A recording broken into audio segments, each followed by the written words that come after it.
with the connection, but I hope you can see me and hear me. Yeah, okay. So.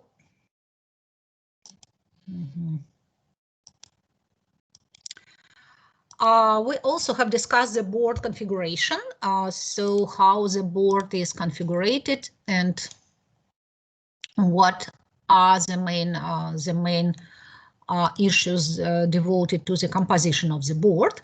We have discussed the topic and the issue of directors' independence. Yeah, so independent on on whom, and we also have discussed the resources that independent directors bring to the company, and how independent directors serve to the company, to the corporate governance. So this is done via the committees. So 3 main committees where independent directors participate is the audit committee, the compensation or remuneration committee, and the nominating committee. So all these committees are somehow related to their person of chief executive officer and the other executives of the company. The audit committee is make an audit, an internal audit, so it checks whether the reports of the company actually comply to what is going actually. The compensation or the remuneration committee checks and proposes their ideas on executives' remuneration, salary, and we will discuss this today. And the nominating committee is discussing and proposing the nominees, so chief executive officer and some other officers. So all these committees should be composed by independent directors. Yeah. Different boards exist for different companies. There is a lot of some other issues that we have discussed last time, and one of the main points is the role of the chairman of the board. So the chairman is the responsible person for the board's functions, and he prepares, organizes, and presides the board meetings, also the annual general meeting of shareholders. It's his or her responsibility to provide the leadership and ensure the effective board. And also the chairman presents agendas and ensures that all directors have received the appropriate and timely information. And certainly he acts as an intermediary between the board and executives, and it's his or her responsibility to ensure effective communication within the board and in relation to shareholders. And also the chairman should arrange the regular evaluations of the board. So these evaluations can be internal or external, independent, made by independent consultants. They can use some benchmarks that can be applied to the company. And we also have probably we discussed what is important to be sure that the board is effective. So it should be open and engaging boardroom atmosphere. Also, the maximization of the value of the board's time commitment by establishing clear roles and responsibilities. The board should devote some time to strategic issues. It should promote transparency and accountability towards the executive pay process, and also engage in chief executive officer's succession planning. The board should assess the strengths of the company's management talent. So the board has main roles as control towards chief executive officers. Also, it does consultancy services, and it also brings different contacts. Yeah. So as for the control, the main responsibility of the board is to provide the strategic oversight and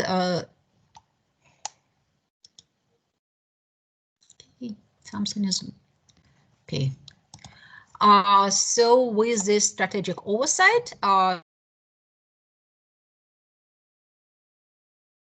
it should establish or terminate the executive bodies. It's a board function also to establish branches or representative offices in other countries or in other regions. Also, the board should supervise the operation of all executive bodies and authorize directors and managements to occupy a position in a government body or another legal entity. Yeah. The board also should approve bylaws and internal documents. As for also one of the functions of the board is to ensure the control, disclosure and transparency. And here the board should request the revision commission to conduct extraordinary inspections if it is necessary. Also, the board should recommend to the annual general meeting the remuneration of revision commission members. Also, the board recommends to annual general meeting the remuneration of external auditor. It preliminarily approve their annual report prior their annual shareholders meeting, because officially these are shareholders who approve report, but first it should be approved by the board. It also should determine the list of additional documents that must be kept by the company, and the board establishes the internal control and risk management mechanisms. If we go back to the shareholders' rights, so it is the annual general meeting of shareholders who actually rules the company, formally rules the company. And there are several roles, several rights that should be provided only by AGM. So first, it's about the organization of AGM. And here the board should review agenda proposals, also place some additional items on the agenda. And the shareholders should also approve the candidates that are nominated and approve the general agenda. The board should ask and organize extraordinary annual general meeting if it is necessary. Also, the board recommends to their shareholders, to the annual general meeting, the amount of dividends that should be paid, and also the procedures for paying dividends. So you probably remember that the dividends can be paid in different forms. Yeah, so they're very common is when you pay dividends by cash, but due to different reasons, it's not always paid in cash. Yes. So what are other forms of dividend payments? Who can tell me? You can write in chat. Yeah. So except cash, how else the dividends can be paid?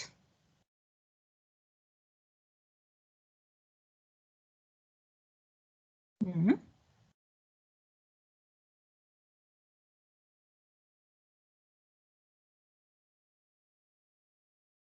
I see here the students from my group, yeah, and we just recently discussed the dividend policy and why it is so important for shareholders and for the board. Yes, Vlad, it can be paid in stocks. In which way? How it is called when the dividend is paid in stocks? So there are several mechanisms how it can be done, yeah. So usually the money, the part of the profit that is assigned for the dividends is not paid in dividends, but the company can issue additional stocks and then redistribute the stocks between the shareholders. Yeah, so proposing them additional stocks. What else?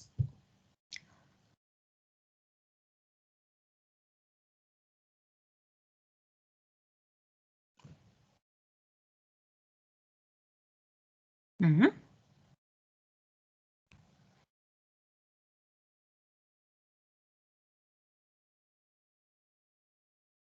I have also discussed this with the Strong Motors case, yeah?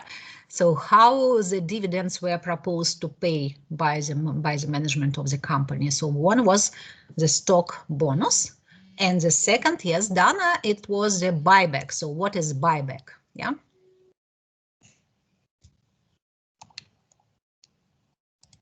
And why do we call buyback as a form of dividends? Yeah.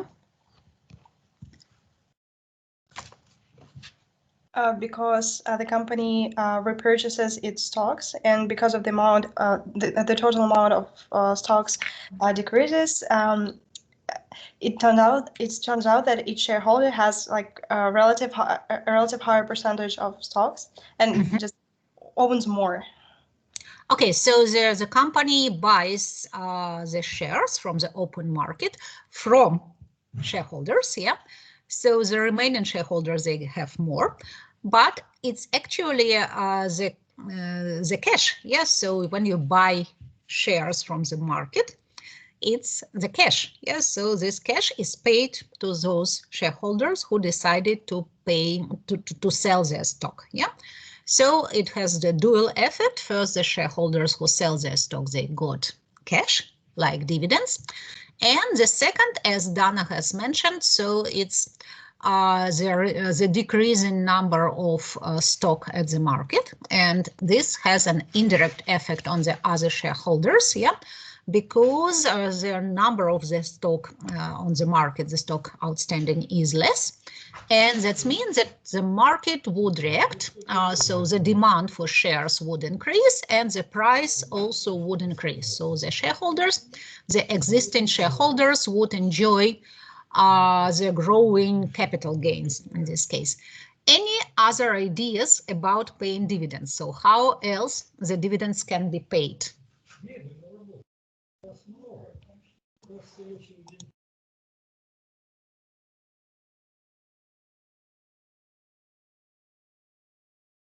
Company can return shareholders' capital as a dividend. How it? So it's a buyback, yeah. What else?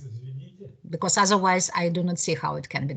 Can it be paid in, for example, the assets of the company, not by cash, but by some other assets?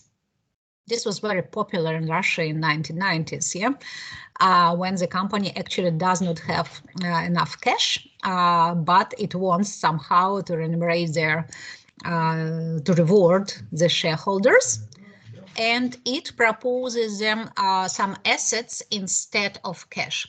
Certainly, these assets should be liquid, yeah. It should have some market value. And for example, so their shareholders are as some companies' property. Yes, yes. So shareholders will also get some remuneration. Okay, if the company also shares, this Vlad, probably I got your idea. Yes, if the company holds some shares at its balance sheet, they are not outstanding, so they are not at the market. So the company can make like this their private offer, yes, and to propose the shares to the shareholders, only to the existing shareholders. Okay, it also can work. And certainly each mode of paying dividends, it has its benefits and its drawbacks. And certainly the shareholder should decide. But as the majority of shareholders are non-qualified investors, so they are not able somehow to understand what is best for them, what is the best option for them. So they would listen mostly to the recommendations by the board. They relied on the board, and the board probably will recommend them not only the amount of dividend payments, but also the procedures for paying dividends. And in majority of cases, the shareholders, they would listen to their board. Okay, so their other function is about the transactions and some conflict resolution. So as for transactions, so the board should first approve and then propose to the shareholders to approve an extraordinary transactions and also related party transactions. So it's about issuing new stock. Yeah. Sometimes it's also about issuing new bonds, not for all the companies, not for all the countries. And it's also about mergers and acquisitions and other forms of corporate restructuring, like spin-offs, split-ups, so different forms of companies restructuring. And the board also should participate and propose to shareholders the resolution of corporate conflicts, if any. So it happens in many cases. And well, more or less, it is the responsibility of the board to somehow mitigate these conflicts and to propose to shareholders some good solutions, or actually appropriate solutions, how to resolve the conflict if it exists. Yeah. Okay. Certainly now it's very important to use new technologies, and there is a lot of papers, and actually it is already implied in many countries. So the use of IT to improve corporate governance. And here the IT and the electronic governance within the company, it helps. It does not eliminate the role of the board, but it helps the board to improve its efficiency because it provides the board with additional information. So, and it helps to make the procedures of corporate governance more efficient because electronic governance provides transparency. So through timely use of homepage, so more information is available to everybody. So this is an accounting information, key events, things influencing shareholders' value, and so on. And also participation of shareholders through the internet. And here the General Assembly, so annual general meeting, can be followed over the net. It can secure, also the IT can secure e-voting. And these will diminish transaction costs of monitoring and also provide the participation of small shareholders. We have discussed this, that if the meeting is done face by face, so probably small shareholders would not participate because the costs of participating are exceeding the benefits, the potential benefits from participating. But with electronic voting, with distant presence at the meeting, they certainly will increase their participation in annual general meetings, yeah, because it's very easy and the opportunity to present is given to everybody, even to the very small shareholders, so they are more informed, more actively involved in company's activities. It also has its benefits and its drawbacks, but it works, yeah. Related to transparency and not related to our course, but I should tell you because probably there will not be other opportunity for me to tell you. Probably you follow our website and the announcements at our website, but I guess not. So anybody who this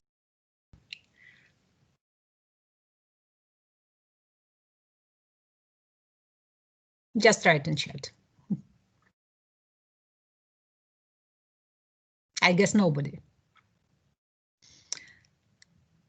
It's a no, yeah. So you, how do you learn about the news? Only by their mails from the study office? Official news, I mean, not the news in social networks, yeah? So if you do not monitor the site, the website of the school, then I will tell you that it is for those of you who are going to make empirical research as your bachelor thesis, and I guess everybody, because you are from economics program, and this is what is more or less expected on you, yeah. So our school, our university actually participates in a trial access to a very good database, which is called Orbis. So Orbis by Bureau van Dijk. Orbis contains information about huge amount of companies in the world.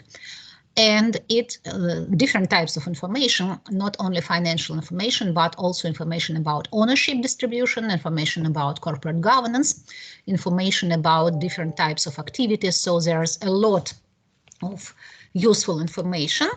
And it also contains information about patents and patent activities. So if anybody wants, for example, to write the bachelor's thesis on innovation activity, R&D. So now it's a good time because you can actually get this access to Orbis and find the information about patents, for example, which is usually unavailable in an open access to the students. Yeah, so now it's a good time. And also there is another database which is also in a trial access. It's called Ruslana, and it contains also by Bureau van Dijk, and it contains information about the companies in Russia, Ukraine, and Kazakhstan. So very detailed information again, and a huge amount of companies in details. So if you are interested, also Orbis contains information about news, events, mergers and acquisitions. So somehow it's like an extension to Zephyr that we have that we possess. And it's a good chance. So this trial access will last till December 25th. So if you already decided what will be your empirical data set for making your bachelor's thesis, and you now are ready to somehow collect data, so it's a good time to follow the link. To write very simple application to get their login and password and to test this database and also to get the important information. So by the way, okay, it's about the transparency. So actually now it's a lot of sources where you can find the information about the companies in details, including its corporate governance. Okay. Also, there. Okay. So there's other functions that are performed by boards in Russia. So you see here that actually in Russia, the boards, as I have said, there is a distinction related to the number of shareholders. So if the company has more than 50 shareholders, it should have a two-tier board. If the company has less shareholders, less than 50, so it can have either not have any board of directors, or if it has, it can be one-tier board that consists of executives and independent directors. Yeah.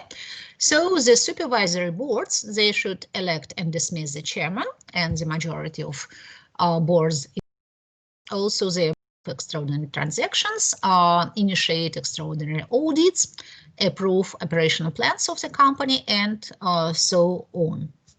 So even you can see that they also can approve the additional issuance of company's stock.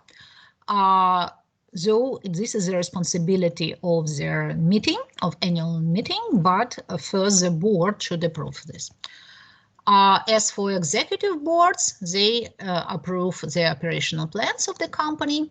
They also should control the internal audit. All other functions are very often not in their authority of executive boards. Yeah. So this is their practice in the United States. The average board consists of 12 persons. It makes mostly in average 7 meetings a year. So the average number is 7 meetings per year. It is 75%, so 3/4 external. The trend is to increase diversity. Also, the trend is to grow the owners' representation in the board, to make more subcommittees, and also to grow the independence in terms of, to increase the independence in terms of management, independence on management of the company, on executives of the company. If we look at the international comparisons, so 75% of largest companies in the world actually combine roles of chairman and chief executive in the United States. So just remind you that in the United States and also in the British system, British model, it is not prohibited to have these two roles and to fulfill these two roles by one person. So the majority of companies does this. Yeah. In the United Kingdom, in Great Britain, these are usually two separate persons. Also, a lot of board members have different and sometimes interlocking relationships. So the directors sit in each other's board, often many, but this certainly increase the time that they should devote to their board memberships. So actually the board seats per person can decrease in this case. Very often the directors are former chief executive officers of the company. And again, we can find this in many companies and many largest companies in the world. Yeah. In Germany, there are two-tier boards, but often they have the strong chairman of management board, and this strong chairman of the management board can keep supervisory board in DAC. Yes, so for example, Daimler-Benz chairman actually in 2000s informed the supervisory board about the merger with Chrysler only the day before the announcement of this merger. Yeah, and this was an interesting case. Actually, the merger between Daimler-Benz and Chrysler was interesting in many issues, in many sides. It failed, if you remember. So in 2007, actually Daimler sold its Chrysler to one of their large equity funds, yeah, because it failed due to different reasons. And one of the reasons was the very strong desire by Daimler, their chief executive officer of Daimler, to have Chrysler in its portfolio. And the deal has been implemented without, almost without the due diligence. And Daimler got the majority in the deal, but never captured any synergies, yes, because the cultures of two companies were too different. Chrysler's executives were unsatisfied by the conditions of the deal. So many reasons, and one of the reasons was that shareholders actually approved the deal, and also the board, the supervisory board, has approved the deal, but they knew very little about the details of the deal because, as you see, they were informed very shortly before the deal has been announced. Yeah, so just was a formal approval. And also we can discuss the fiduciary duties of the board of directors. So these duties mean that as shareholders guardians, the director should be trustworthy and they should act in the best interests of shareholders and investors, in turn have confidence in the director's actions. So it is supposed that directors act in the interest of shareholders, and shareholders should not doubt in directors' trustworthiness. Yeah, so they should trust those directors. And this is a duty that is not written clearly, but is assumed. So when you are elected as director, you are taking this duty. Yes, so this duty on the other point of view is somehow mandated by law and specified in some companies' charters and bylaws. Yes, so the corporate governance presents the following duties of boards of directors. So this is the duty of due care, the duty of loyalty, the duty of good faith, the duty to promote success, the duty to exercise diligence, independent judgment, and skill, the duty to avoid conflicts of interest, and also their duties, fiduciary duties, and business judgment rules. So, and it is important how the directors actually look at these duties and keep these duties. But from the other point of view, not only directors play an important role in corporate governance. There are also the management and the executives of the company. And actually, the executives care about the company's development. The executives, top executives, they are responsible for the company's performance. And certainly the executives should pay all their time and make all the efforts to increase the value of the company for the shareholders. Yeah, and it is very important that executives should be paid. So what do we see here is just a joke, but well, this is also one of the main, the main responsibilities of executives. So they should always be aware and inspire the shareholders. Yeah. If we go to their facts, to their executive compensations, we can find that actually executives are paid quite well, especially who were the founders of their own companies and served for a long period of time as the executives and also controlling shareholders. So we see here the numbers for 2019 and for best paid chief executive officers in the world.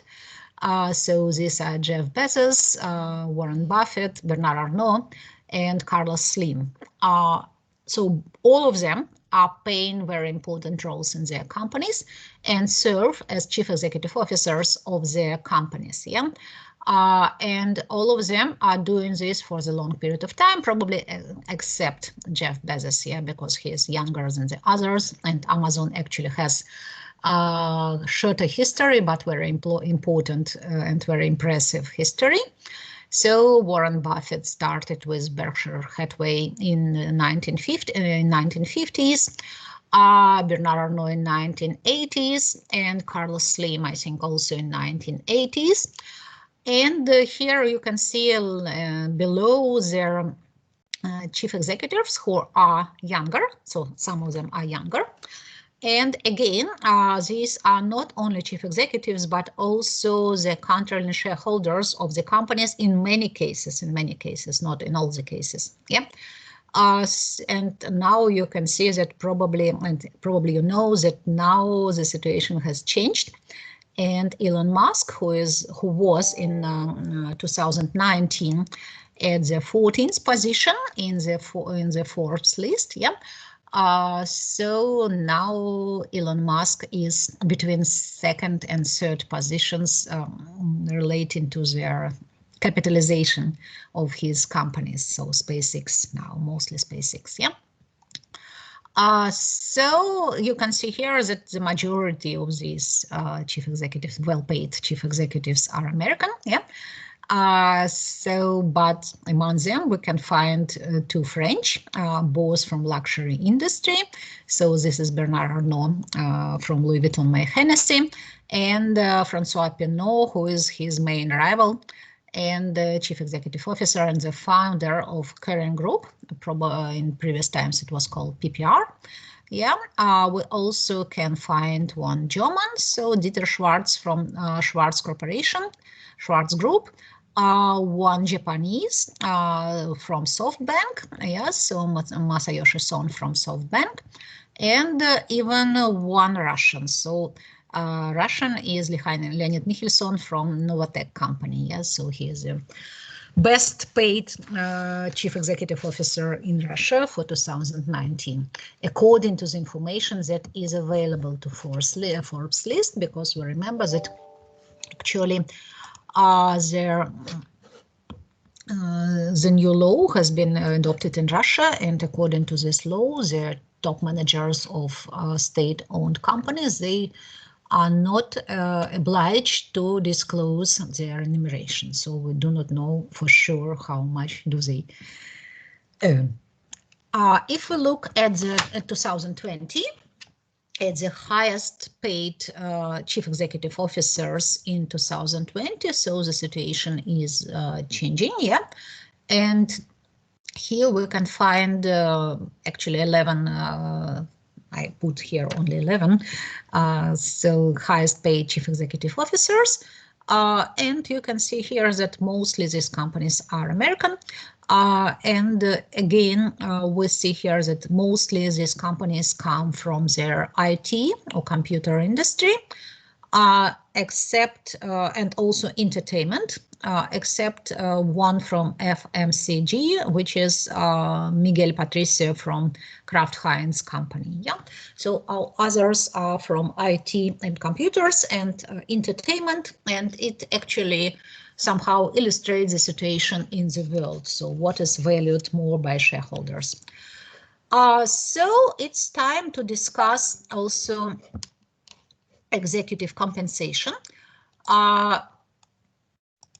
So this is a governance mechanism that seeks to align the interests of managers and owners through salaries, bonuses, and long-term incentive compensation, such as stock options. So when we discuss executive compensation, so who are actually undermined as executives? So these are mostly key employees in the company. So chief executive officer, chief financial officer, and chief operating officer. And also this can be if we have the management board, so the president, the vice president, and the directors. Yeah. So executive compensation actually consists of several components. So first is the core compensation, that is the basic pay and bonus, so actually the salary and the bonus. Then there are some short-term incentives, also the stock options and the fringe compensation. So the question, who sets executive compensation? Actually, it is the board of directors, and this is the compensation and then, or it is called also the remuneration committee. But finally, it can be shareholders who approve the decision by the board of directors. So they just approve or sometimes reject this recommendation. And the compensation committee, you remember, it consists of only independent directors. So the committee can also hire the compensation consultant to make the decision more reasonable. Yeah.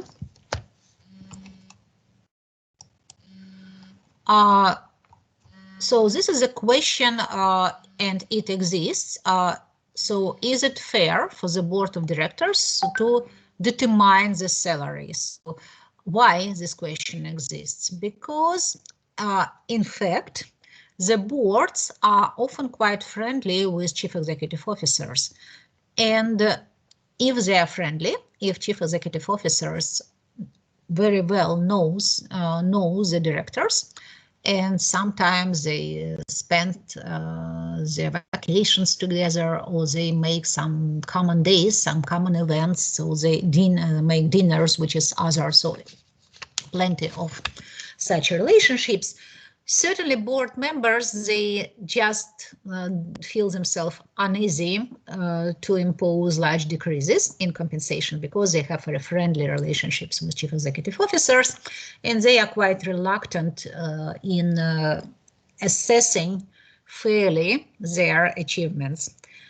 And if the board is made of outsiders, it helps somehow to decrease this problem.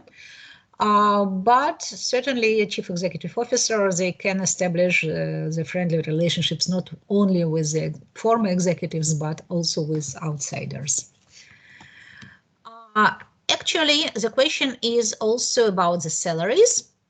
So, and there are three main questions. So, are chief executive officers paid based on the company's performance?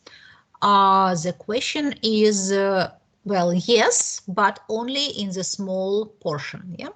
So certainly some portion of executive salaries depend on the performance. These are mostly bonuses. So if the company improved performance, so the bonuses probably will also increase. But we can find a lot of examples when the company did not improve the performance. Actually, it worsened its financial situation, but the bonuses still exist and still increase. So, for example, now we can observe some scandal in several European banks, where the chief executive officers, actually, and the members of the board approved the huge bonuses for 2020. Despite in 2020, it's evident nobody won. And certainly the performance of all the financial industry, official financial industry, I mean banks, has worsened. Despite the chief executive officers, they assign themselves for huge remunerations, for huge bonuses, and the boards actually approve this. So the payment to chief executive officer is somehow based on the performance of companies, but not totally based on the performance. Are chief executive officers paid based on industry? In general, yes, and we have seen this from this table. So we see that some industries actually paid a lot to their chief executive officers, and these are mostly e-commerce. Also, this is IT industry, computers industry, entertainment, sometimes FMCG, manufacturing much less, yeah, and real estate. So yes, so there are clear industrial differences, but certainly it differs from company to company. Are chief executive officers paid based on company size? Again, the answer is yes, because the larger is the company, the more it can actually spend. This is a law, the economic law.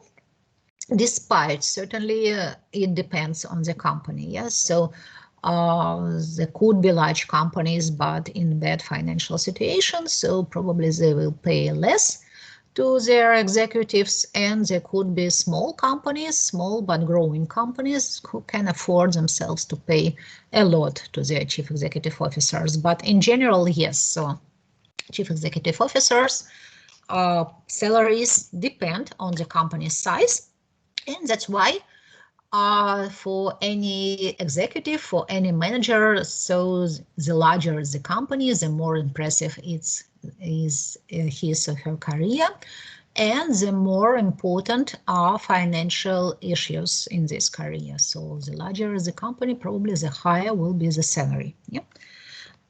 Certainly the responsibility is also growing, so it's not, it has some reasons, yeah, certainly. Also, as I have said, if we look in more details, there are some more components. So, and usually these components are proposed to the chief executive officer as a package. So, as we have discussed, this is a basic salary. So background, it is based on, we have discussed this, on the size of the company.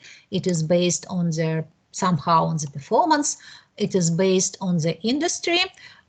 It also takes into attention their background of their manager and also his or her experience either in the industry or sometimes in other areas. For example, it can take into account their experience of chief executive officer in government, yeah, or in related industries. So we know that managers' career can shift from one industry to another, but certainly the experience is growing, and the salary depends on the background, on the previous background, and the experience. Sometimes companies are seeking for somebody very special.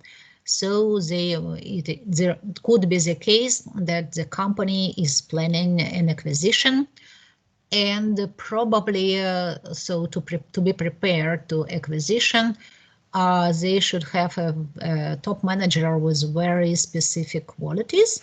So he or she who should have some experience in making such deals, in financial structuring of the deal, in negotiations, in probably creating some anti-takeover defense and so on, and in evaluation, in forecasting the synergies. And in this case, probably the board of directors will hire the manager that does not have a previous background in the industry, but has very good experience in previous mergers and acquisitions. Yeah. So the basic salary is a bonus that depends partially on performance. Also, there can be stock or stock options. We will discuss this later. Also, termination payment. So how much will the manager get if he or she decides to terminate their contract, or if he or she will be forced to terminate the contract. Yeah. In the case when the chief executive officer is forced by external circumstances to terminate the contract, this provision is very often related to as golden parachute. Yeah. If the chief executive officer decides voluntarily to quit of the company, he or she also gets some compensation usually, and the amount of this compensation, the termination payment, is to be agreed in the contract. Yeah.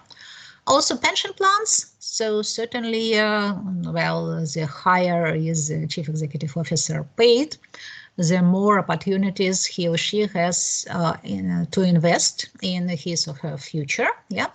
And so for the special individual pension plan is what is expected. Yeah.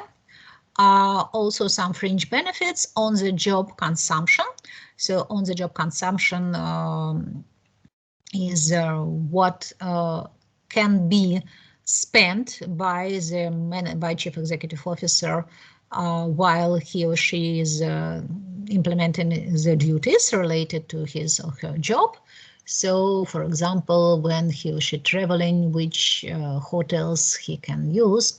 Can he use a private jet? So some such things, yeah. And also employment contract and the possibility for termination. So, for example, there is a provision that chief executive officer takes the contract and it is not possible to terminate before 3 years of his or her tenure in the company. Yeah, so some special provisions for termination. Yeah. So the configuration of this package, so it is actually sensitive to different issues and to different points. So first, as a level is somehow, so this is the market-based contract, yeah, and the level of the compensation depends on the level in industry. So it can be a little bit less than the average industrial, it can be more than the average industrial, but the average industrial is like a benchmark, yeah. It also defined by supply and demand. So in some industries there are huge deficits of experienced managers, especially when the industry is growing and well, the companies and all the cream is already taken, so there is a huge deficit, and that's why top managers are paid well. In some industries who are declining and the companies are liquidating, so there is no demand on chief executive officers, or the demand is low, and that's why the supplier exceeds the demand and the payment is decreasing. Yeah. Also, the sensitivity, the contract is sensitive to the degree of leverage, yeah, and to their stock or options. So how this part of the contract is to be paid, yeah. Also, there should be some performance measures, so how we can assess the performance, their achievement of goals that are set before their chief executive officer takes his or her responsibilities. For example, the key performance indicators could be established as the growth of stock price, the growth of company's profitability. There also can be some non-financial indicators like the growth of customer satisfaction, or it can be the growth of ESG rating of the company, which is now very important. Yeah. Also, there's compensation can be somehow tied to relative performance standards. So, for example, where we can assess their manager if we look at their relation to budget or to the target plan. So whether the plan has been fulfilled, yeah. We can look at the last year performance. So did the company exceed the last year performance? So can we observe the growth of the company, or again in relationship with the industrial average. Also, there can be some threshold performance that means that if the company exceeds some certain minimum, then the chief executive officer performs well and the shareholders should be happy.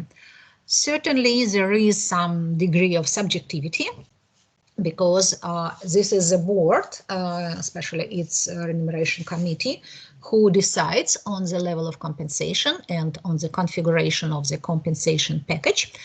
And this board consists of people, and the chief executive officer can be in very good relationships with these people personally, and this can also have its effect, have its impact on the decision and the duration. So when the chief executive officer is signing a long-term contract, there is also some space for adjustments, and this is important. So whether the tenure is long and there is some possibility for adjustments.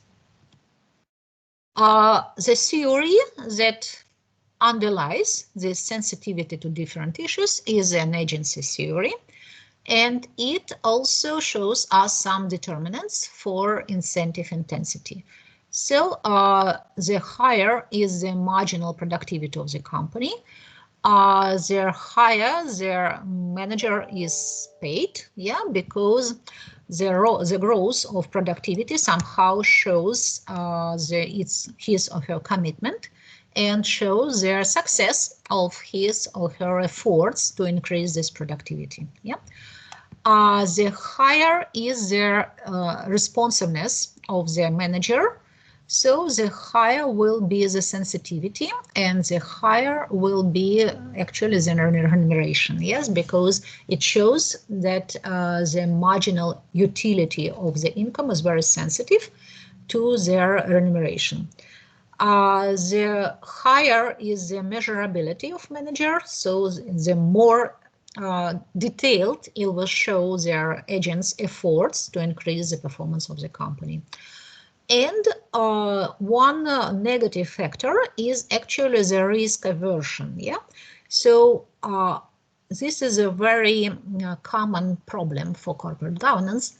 So when the company is performing well, the chief executive officer, they are in many times very reluctant to change something in the company, yes, because they think that it is already everything okay, so the company is growing, the shareholders are happy, so what for we should do something else, yeah?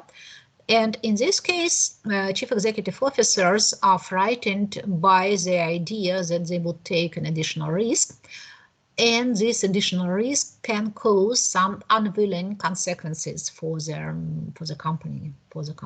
So they just do not start the projects, do not make any investments that increase the risk. So this problem is called the manager's digging, yeah.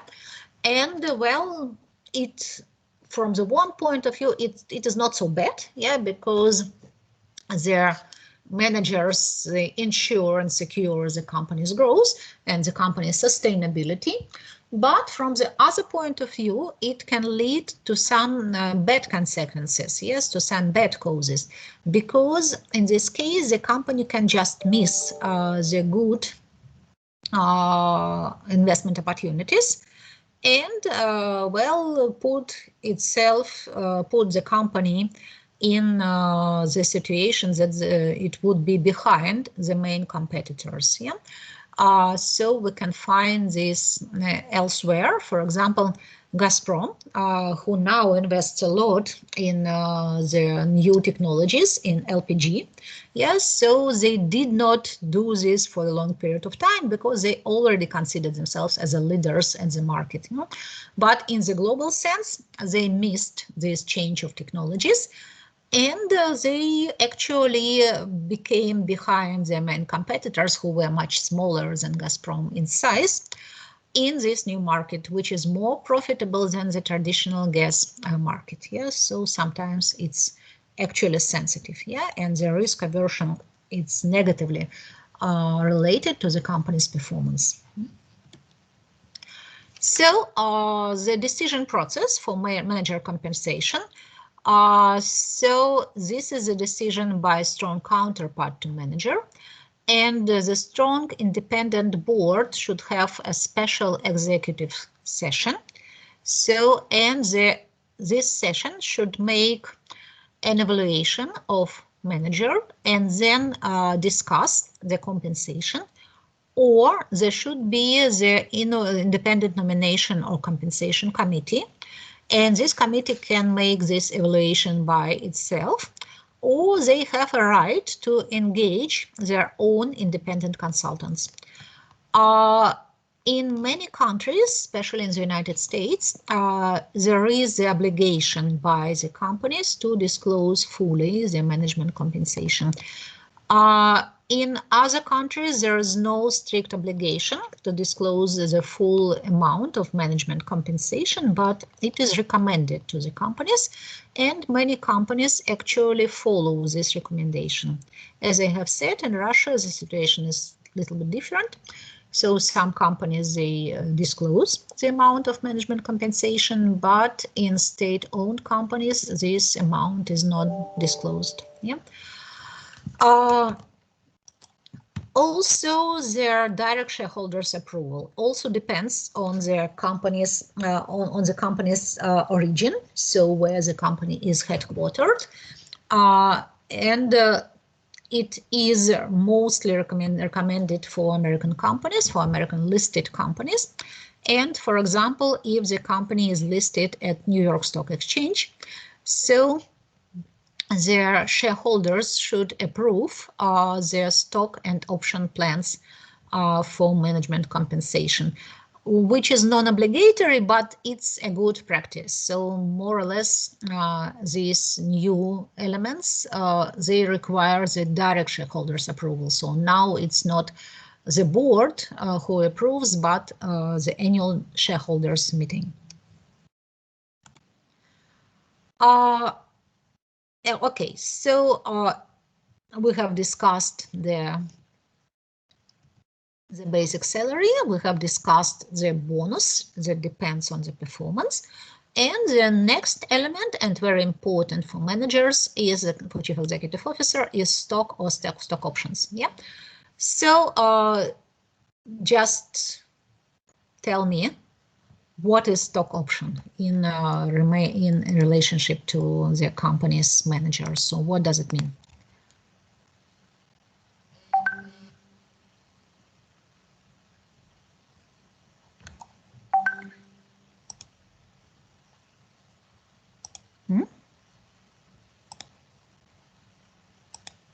What does it mean that the manager has stock options?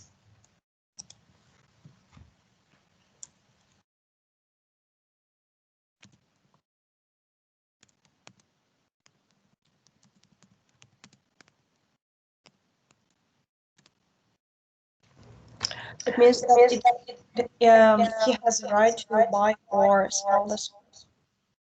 To buy or sell? Yeah, what? At an agreed price. Okay, so that means that the manager actually gets a right, yes, to buy, usually to buy, because these are mostly call options, the stock at a certain price at a fixed time, yeah, as usual, as all the options. So why it is important for the manager? So the manager would make all their efforts to increase the stock price, because in this case he or she will get some returns. Yeah, so if the stock price will be higher than the exercise price of the option, that means the fixed price in the control, so their manager will get some possibilities to increase his or her wealth, because he can buy this stock at a price which is lower than the market average, and then probably to sell the stock and fix the profits, or to hold the stock as a shareholder. Yeah. So from one point of view, it makes manager act as shareholder because he or she is intending to become the shareholder. And from the other point of view, manager can be more motivated to increase the company's well-being, to increase the price of share. From the other point of view, if the share price is lower than the price which is fixed in the contract, then the manager in the contract, then manager would not exercise the option. It can be also the put option, when the manager has some stock and he or she can sell this stock on the market at a certain price, at a fixed price, at a certain moment. So again, it makes managers act as shareholders, more as shareholders, and to behave themselves if they were shareholders, if they are not shareholders. Yeah. Okay. So there could be different types of option. So usually it is like the simple stock option, when the manager, as we have discussed, gets the possibility to buy stock at a fixed price at a certain time in the future. Yeah. So if the prices are going up, so there is a possibility for manager to increase his or her personal wealth. Yeah.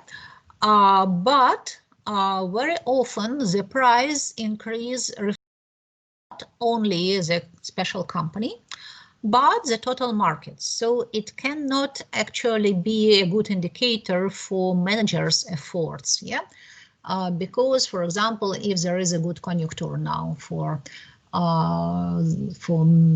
healthcare companies and for healthcare shares, so the prices of all healthcare companies are going up, and this does not very much depends on the personal efforts of a certain manager of a certain company. It's just a very good moment for these companies to grow. Yeah. So probably it is not very good solution if we want to motivate the manager to make his or her best to increase the company's growth, increase the company's value.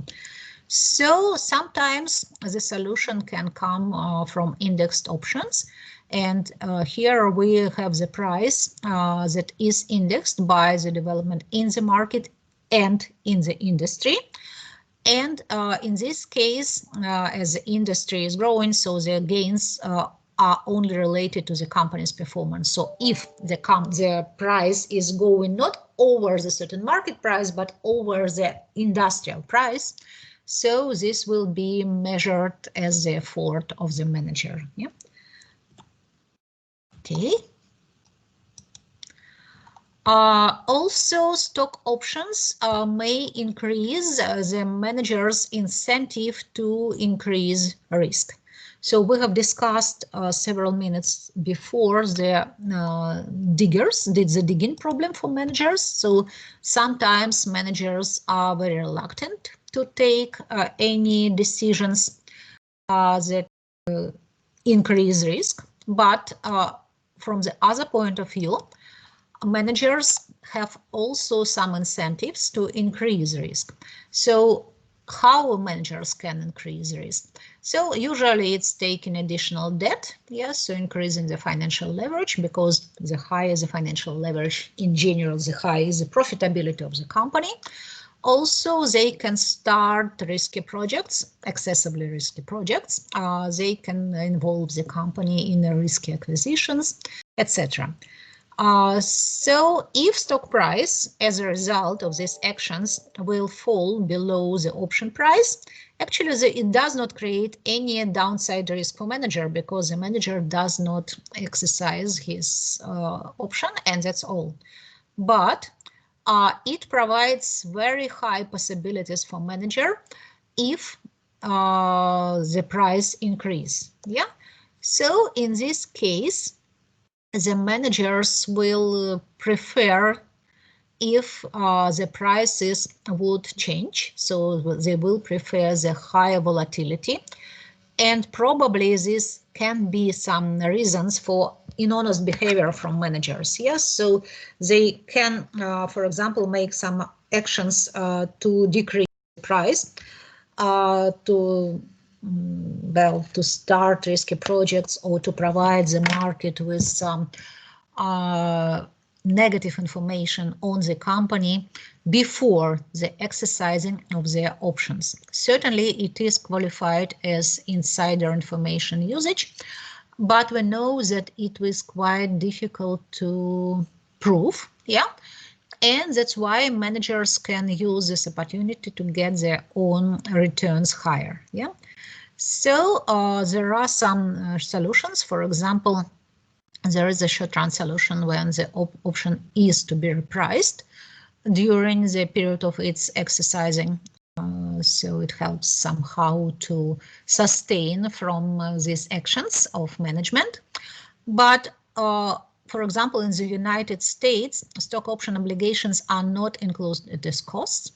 But in this case, they dilute shareholders' equity. So in this case, stock option has somehow the same rights as stocks. Yeah. So the stock options should help managers to act as shareholders. But from the other point of view, they produce some additional risks for the company and for their shareholders. And as I have said, so managers on stock option, they prefer volatility due to these reasons. So they, for example, the shareholders, they prefer that the prices would go consequently. Yeah, so but for managers, it's not interesting, because they are actually preferring to, for example, if they have their call options, so they prefer that if they exercise here in the lowest point, and then they can wait till the shares will go up and then sell their shares, yeah, to the others. Or if it is a put option, so they will first ruin the prices, then they will increase the prices, and then they will exercise their the option, and probably short after the exercising of the option, they will provide the market with some release to the market, some negative information, and it will cause the plunge in share prices. So managers will fix their profits. Again, this is a kind of dishonest behavior. This is a kind of using their insider information for the sake of managers, but it is very hard to prove. Yeah. Okay.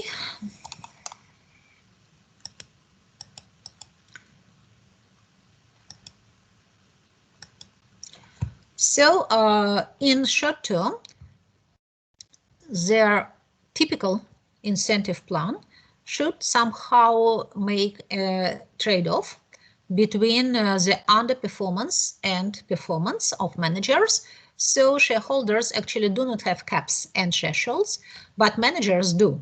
So there is their performance of the company, which is not punished, not penalized by stock options, because, as I have said, managers do not care any downside risk. So if the company is performing less and the share price is less than it has been expected, so managers just do not realize their options. Yeah, and from the other point of view, there is some kind of unrewarded performance. So if the company is performing much better than it has been expected, and it is not somehow provided in managers' contracts, so they work a lot, they make a lot of efforts that are not rewarded. Yeah. So, so this is Go Golfing Pro point situation, and this is a situation of taking a big bath. So actually, their typical short-term incentive plan should be targeted in a way that the measures and the plan should actually capture the real efforts of managers towards the growth of company's performance. By the way, how the company's performance can be measured? This is also an important point. Yeah. So which indicators for shareholders is important?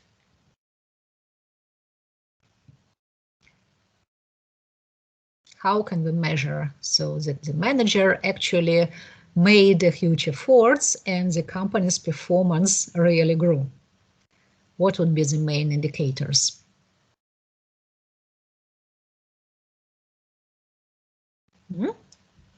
Who can propose something?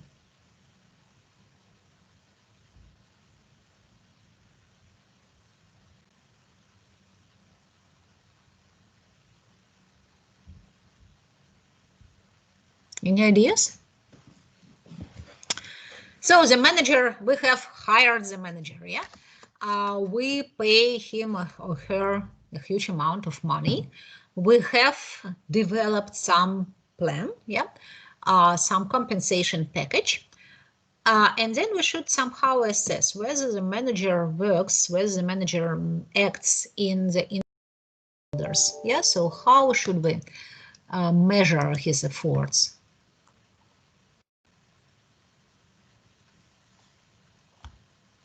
What is important?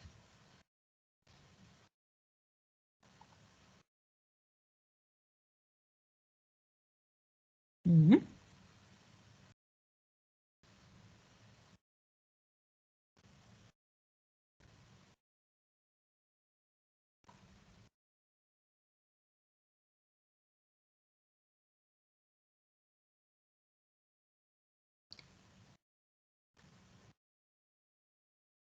So you hire the manager, yeah?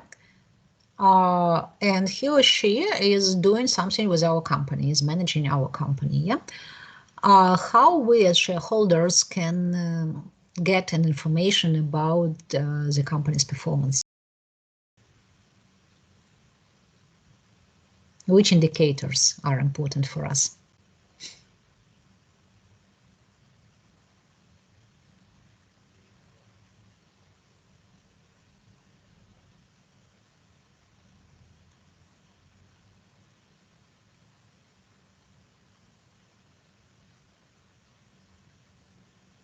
Are you still here?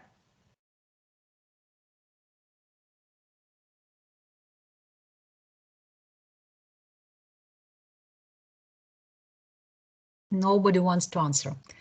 Okay, so yeah, I just asked this. Yes, Nastya, I guess you are here. Yes, certainly. So whether the company's revenues is a good performance measure?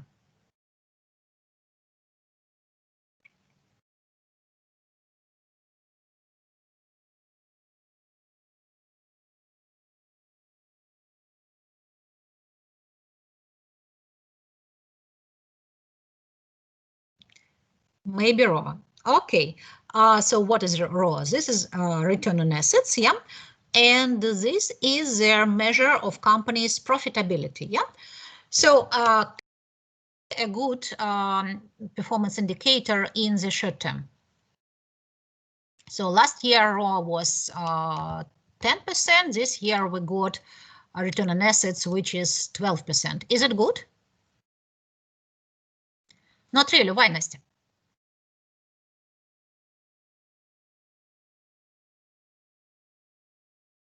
Can you somehow argue? Why not? Is higher. It means that the company uses its assets more efficiently because it gets more returns from the asset.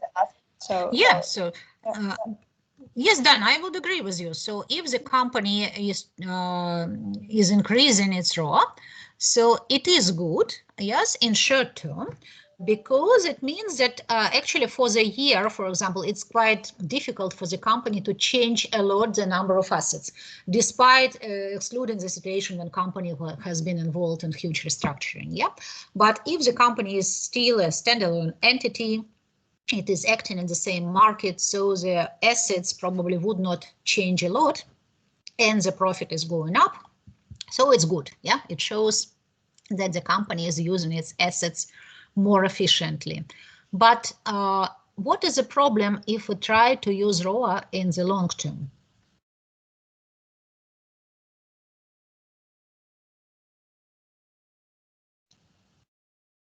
I think we have discussed this, but okay, so our time is expiring for today. We meet next time, and before we meet next time, I will ask you to think about this question again. It's very important. So how do we measure the what are the indicators of company's performance? What are the indicators of company's success for its shareholders, yeah, and for all its stakeholders? This is a key point of corporate governance, actually, and of corporate finance also, and the key point of companies' existence now. So what for they're existing? Okay, thank you for your participation for today. I will see you, I think, on Monday, and have a good weekend.